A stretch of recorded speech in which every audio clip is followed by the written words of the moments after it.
In Birmingham, Alabama, Kiera Stubbs, a 23-year-old mother of two young children, went about her morning routine, giving her kids extra hugs before heading out for a simple arrangement. You see, Kiera had met a man in his 50s through her work at a Burger King restaurant.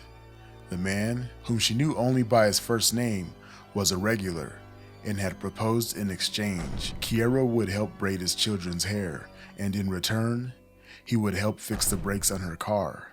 According to her aunt Shante, Kiera had already done his children's hair before, and he had offered to provide money for her brake repairs. Unfortunately, Kiera would disappear shortly after getting into this man's vehicle, presumably to go to an ATM.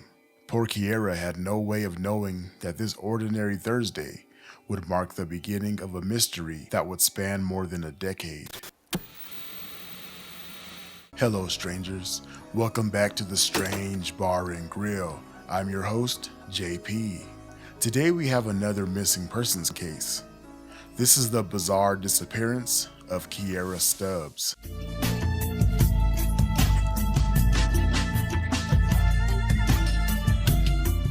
Kiera Stubbs was known by her family as a loving, devoted mother who focused on her work and spending time with her loved ones.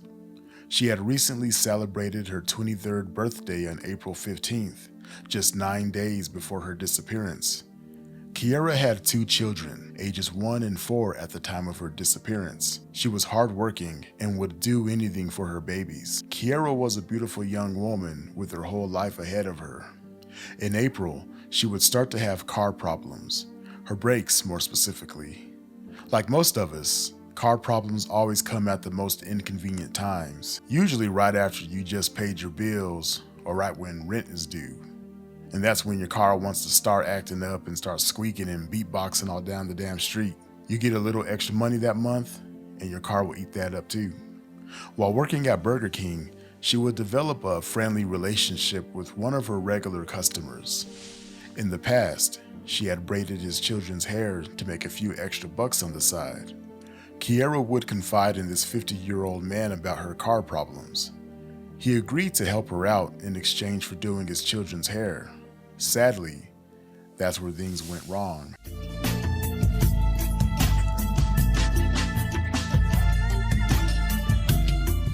On the morning of April 24th, 2014, Kiera and her brother drove to the Five Points West shopping area in Birmingham, Alabama.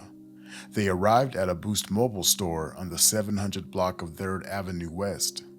Security footage from the store would later prove crucial in piecing together her last known movements. The footage shows Kiera entering the store around 8:11 a.m., appearing relaxed and even happy, chatting on her phone and sharing what looked like friendly conversation with store employees. Her brother, demonstrating protective instincts, waited in his car across the street with Kiera's son, watching as events unfolded. Shortly after, a burgundy 2012 Chrysler 200 with tinted windows pulled up outside the store. Surveillance footage captured Kiera walking out to meet the driver. She spoke briefly with him, then walked around the front of the vehicle and got into the passenger seat. The car then backed up and left the area, heading towards Bessemer on 3rd Avenue West near Princeton Parkway. Kiera's brother, alarmed by the vehicle's sudden departure, attempted to follow in his car. However, the Chrysler sped up and began weaving through traffic at such high speeds that Kiera's brother couldn't keep up, so he turned around and waited at the original location for approximately an hour, hoping for Kiera's return. He tried calling Kiera's cell phone, but she didn't pick up. He would alert his family and they would try calling Kiera's cell phone, but she still didn't pick up. By 10:30 a.m. that same morning, the family had already managed to identify the man Kiera had left with. They immediately went to the police with that information.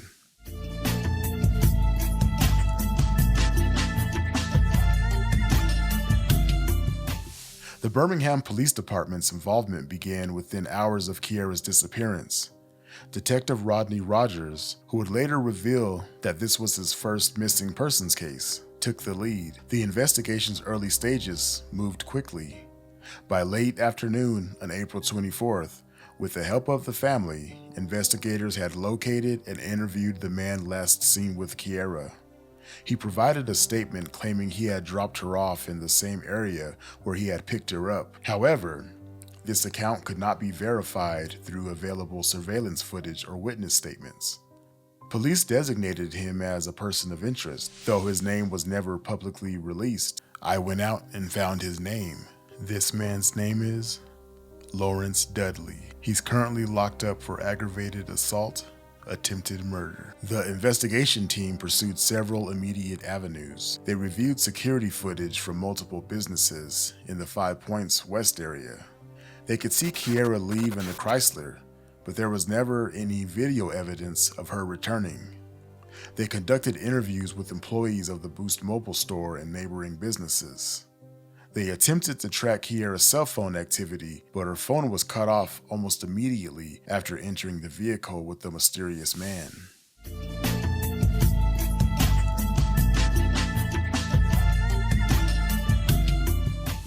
At the same time, the Stubbs family launched their own search efforts parallel to the police investigation. They distributed hundreds of flyers throughout the Inslee and Fairfield areas of Birmingham.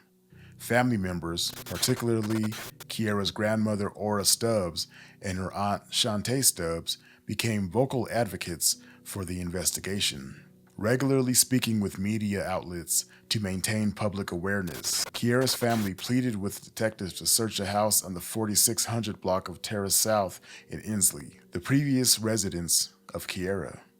But detectives never did perform a search at the time. I can't tell you exactly why they didn't follow up with that lead, but hey, cops gonna cop, am I right? It's been long rumored around that town that she was taken, raped, beaten, and then murdered and buried under a house not far from a McDonald's in Inslee. Detective Rogers, in his investigation, expressed early concerns about potential foul play. Despite having the person of interest's identity and having conducted interviews, the case hit roadblocks. The investigation would eventually transition to cold case status, with homicide detective Jonathan Ross taking over the investigation after Rogers retired in 2019. And nearly 11 years later, in January, the investigation saw renewed activity. The Birmingham Police Department, along with the Jefferson County Coroner's Office, executed a search warrant at one of Kiera's previous residences, the house on the 4600 block of Terrace South in Inslee, the one that the family told them to search. Investigators thoroughly searched the home and excavated the yard, even moving a storage shed in their efforts. However, Officer Truman Fitzgerald confirmed that no human remains were found during the 2-day search operation. There was a lot of speculation online, and people believe her body was actually found, but official news sites and stations are reporting her body was not found. The recent search stirred complex emotions for Kiera's family. Her aunt Shantae Stubbs expressed frustration about the timing of these investigative efforts, stating, "This is one of the houses that we searched when she first went missing. It was nothing they wanted to do, and the stuff they're doing now, they could have done 10 years ago, and we would have had answers and closure."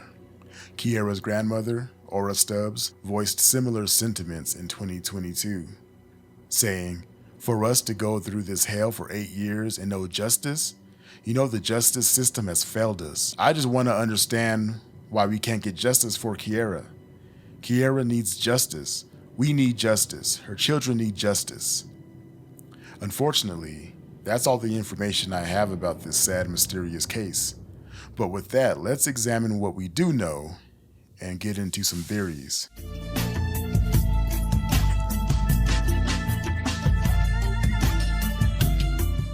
So theory number 1, this was all a planned deception, kidnapping / murder by the man in the Chrysler.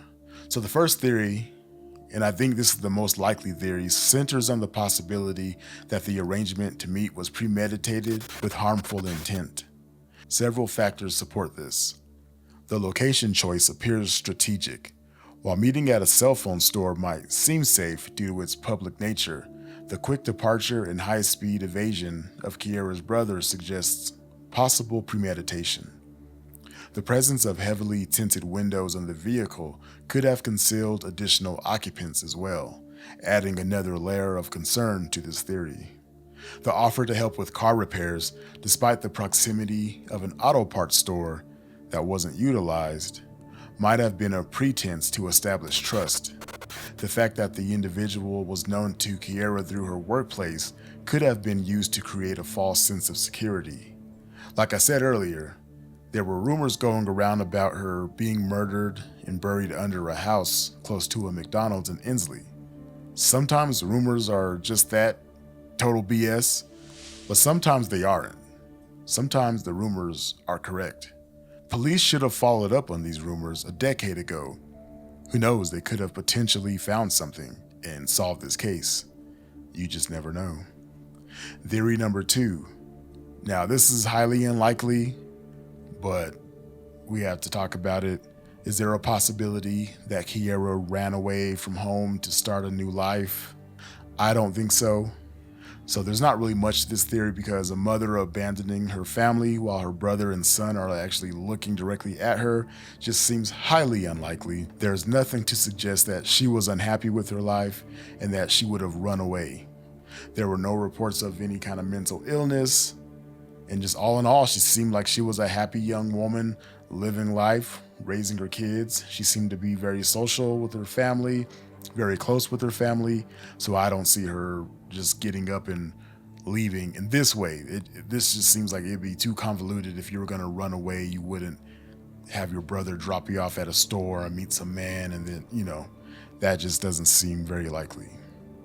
And then theory number 3, our last theory here, is there a possibility of some form of human trafficking? It's possible that the man in the Chrysler abducted Kiera and sold her into a human trafficking ring. Now that might sound kind of far-fetched, but we do know that happens, and it's happened before. The fact that her brother called her cell phone and it was immediately going to voicemail almost makes it seem like an orchestrated kidnapping. The windows were tinted, someone else could have been in the back seat, someone else could have been in that vehicle hiding, just waiting for Kiera to jump in and they can put their plan into motion.